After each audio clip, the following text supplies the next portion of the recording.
Сәлем құрметті көрерменім. Мынаны алуға оқталып, не таңдарыңды білмей, ескі мен жаңа көлік арасында екі ойлы болып сабылып жүрсің бе? Қазір артық және кемшіл тұстарын алдыңа жайып берем, бір шешімге келесің. Колеса KZ эфирде біз қасиетті Түркістандамыз.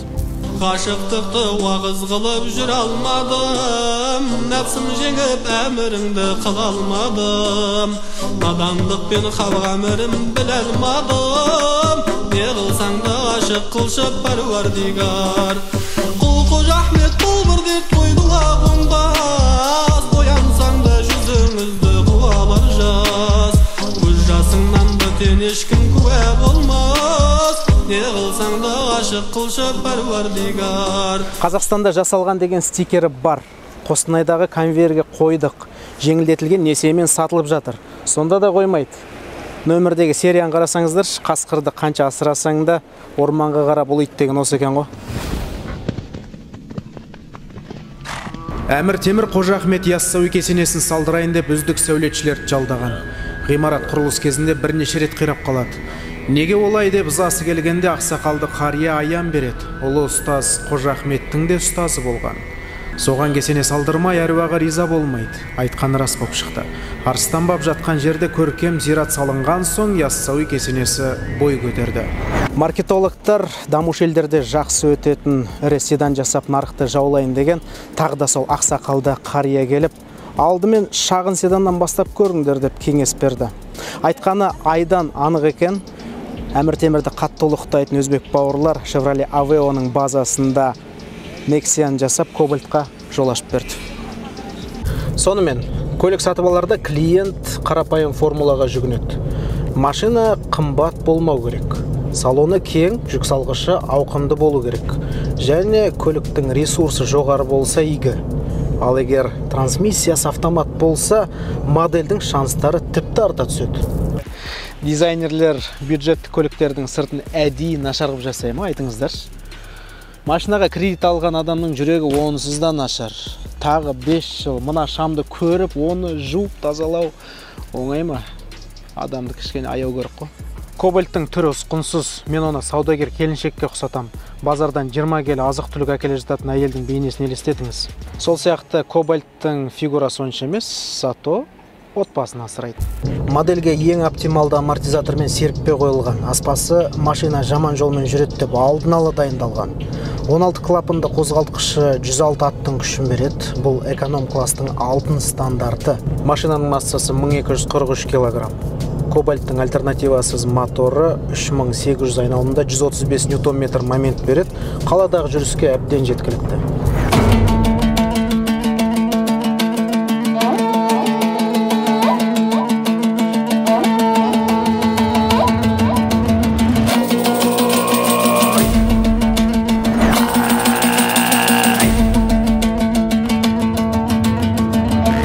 Багаж қақпағының ашылу электромеханикалы, бірақ салонда оған арнайы түйме жоқ. Өте қызық шешім. Мына батырманы екі рет басамыз, ашылды. Бұл кластағы ең үлкен жүк салғыш. 560 литр көлемі. Қараңыздар. Спокойно сиіп кеттім.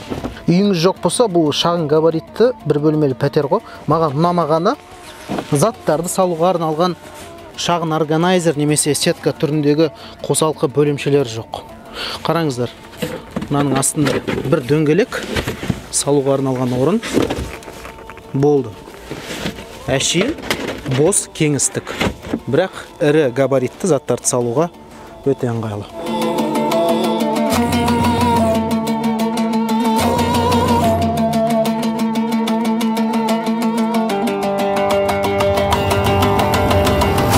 Ал мынау Шымкенттегі Chevrolet'нің ресми дилері Шым Автоның орнатқан фейк диффузоры. Мұндайды қойсаңыз, стандартты моторыңызға тағы 22 аттың күші қосылады. Қалжың әрине, колхоз ба жоқ па, комментте жазасыздар ғой. Жалпы Chevrolet Cobalt-тың көптеген қосалқы бөлшектері Колеса KZ мобильді қосымшасында табылады. Жүктейміз, қолданамыз. 2000 жылдары әзірленген көліктердің есік ашу механизмі осындай. Қазір басқаша. білесіздер ғой, оны толық ұстап тартасың. Негізі осы ескі мектеп маған ұнайды, өйткені тартқанда қолың былғанбайды да. Кобальттың кілті ұнады маған. Бәк сияқты екен, белгісі бар, 3 батырмасы. Салон жапониялық ескі көліктерді еске салады. 90-шы жылдардың иісі аңқып тұр. Біріншіден, салонның түсі ерекше, сұр. Орындықтары жұмсақ, велюрға ұқсас материалмен қапталған. Қыста жылы, маған мұнысы ұнайды, бірақ жазда ыстық. Бұл объективті минус. Қазір олай ешкім істемейді, синтетикалық жақсы материалдар қолданылуда. Бір USB порт көріп тұрмын, жалпы машинада қалталар өте көп. Қайда мен телефон? Қараңыздар, мына жерге орналастырса болады. Телефонды да қоя саласың. Сол жақта бар. Сол жақта 1 емес 3 қалта, және 0,5 емес 1,5 литрлі құты сияды. Мынау жақсы нәрсе. Кішкентай болса да, шынтақ тірегіштің болғаны жақсы. 12 вольттық адаптер, ортада 3 қалта бар, 1 стақан қойғыш. Саймандар панелі комбинацияланған. Сол жағында тахометр, оң жағында сандық көрсеткіш, яғни жылдамдық электронды болып көрсетіледі. Сұйық отын тұтыну туралы аралас циклда 8,5-9 литрді көрсетеді, трассада 6,5. 2021 жыл үшін бұл аз емес және көп те емес деп санаймын. Мультимедиа блогы өте қарапайым, тіпті архаикалы деп айтса болады. Бұрынғы BMW-лерді еске салады. Селектор тұтқасы маған ұнамайды. Кобальттың иелері менімен келісетін шығар. Драйвқа қоятын кезде тартып қаласың селекторды, ол мануалға түсіп кетеді. Автомат қорабымен жүретін адамдар 90% жағдайда мануалды қолданбайды. Элегант комплектациясында 15 түйімдік дисклер, бірақ жарық диодтар ешбір жиынтықта жоқ. Зауыттан тек қана галогендер қойылады. Модель жаңа емес. Бразилияда 2011 жылы шыға бастады. Ал бразилиялықтар қазақтар сияқты дәу қарнымен емес, басқа дене мүшелерімен әйгілі ғой. Сол мүшелерді салонның артқы қатарында сыйдыру үшін жұмсақ диван әзірленді. Орын көп, бүкіл балашаға сыйып кетеді. Бірақ эконом класс көлікте отырғаның естен шықпайды. Арзан пластик, орындық жылыту, климат контроль блогы деген атымен жоқ.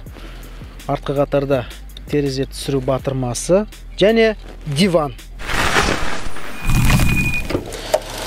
B15 D2 моторы өзінің беріктігімен, шыдамдылығымен тұтынушыларды ғана емес, авто сарапшыларды да таңғалдырды. Шынжырдың жетегімен жұмыс істейтін үлестіру білігі басты қатырмайды. Бір сөзбен айтқанда, өзбек бауырларымыз Донс деп атайтын қозғалтқыш жүдә сенімді. Менің Мәскеудегі әріптестерім, авто-ревью газетінде істейтін журналистер 60 000 шақырым тоқтамай жүріп, кобальтты отқа да суға да салған. Артынша мотор майын ағызып, Францияға экспертизаға жіберген ғой, нәтижесі таңғалдырды. Қозғалтқыш майының құрамында қалдықтар өте аз мөлшерде болған. Жүріс барысында байқағаным рөлі топастау, информативті емес, бірақ бұл барлық бюджет сегментіндегі көліктерге тән нәрсе. Гидротрансформаторлы қорабы байсалды жұмыс істеп тұр. Жүрісі комфортты, аспанның энерго жұтымы жоғары ғой өйткені. Бұл көлікте өзіңді төменгі тап өкілі ретінде сезінбейсің, өйткені Бразилияда әзірленіп, Өзбекстанда локализацияланып, Қазақстанда құрастырылып жатқан америкалық бренд моделінің иесісің ғой. Шаһар гүлденіп келе жатқанына қуаныштымын. Шығыс базары дейді, Түркістан арена, театрлар бой көтерді. Бір нәрсені айтайын, Қазақстанда осындай мега құрылыс басталғанда жемқорлық белең алады. Аяқ асты салынып, мерзімі белгіленген ғимарат әсілінде сапалы болмайды. Халықтың ақшасына жаным ашығаннан айтып отырмын. Орталықтағы біраз жерді билік тұрғындардан мәжбүрлеп алғаны жасырын емес. Енді артық қыламыз деп тыртық қылмаса болғаны. Өйткені Түркістанның өзіне тән ерекше бейнесін сақтап қалу маңызды.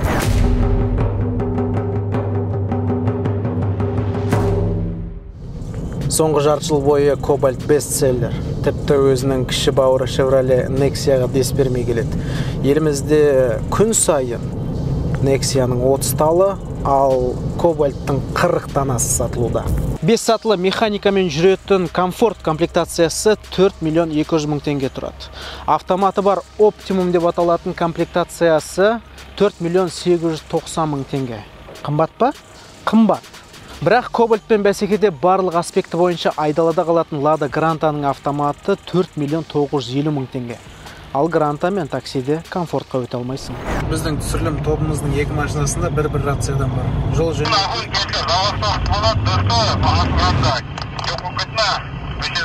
Жол жөнекей әртүрлі волналарға түсеміз ғой, құрылысшылардың. Сөйтіп 18-ші этажға пеноблок керек, тезірек бітіріңдер жұмыста деп прикол ұстаймыз. Сөйтіп арасында кейбіреулер танып қояды, сен Олжас емессің бе деп. YouTube каналы бар ғой, Олжас Кизет деген, коллега Кизеттің Олжас Оқас деген бала ғой. Дауыстан танып қоятындай не жейсіңдер, жігіттер?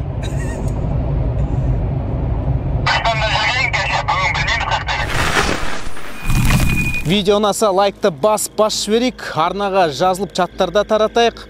Амандық болса, киелі қасиетті Түркістанға тағы келеміз. Макс, кем мінсей? Адаптивті аспасын көрсетем саған. Жып жұмсақ. Жүре ғой. Ей, чу дейм, түйеге не дейді? Құл Ахмет құл болған, жол үстінде күл болған, одан ғибрат алғанның жүрегінде нұр жанған. Ла илаха иллаллах, ла илаха иллаллах, ла илаха иллаллах, ла илаха иллаллах. Аллаху, Аллаху, Аллаху, Аллах, Аллаху, Аллаху, Аллаху, Аллах.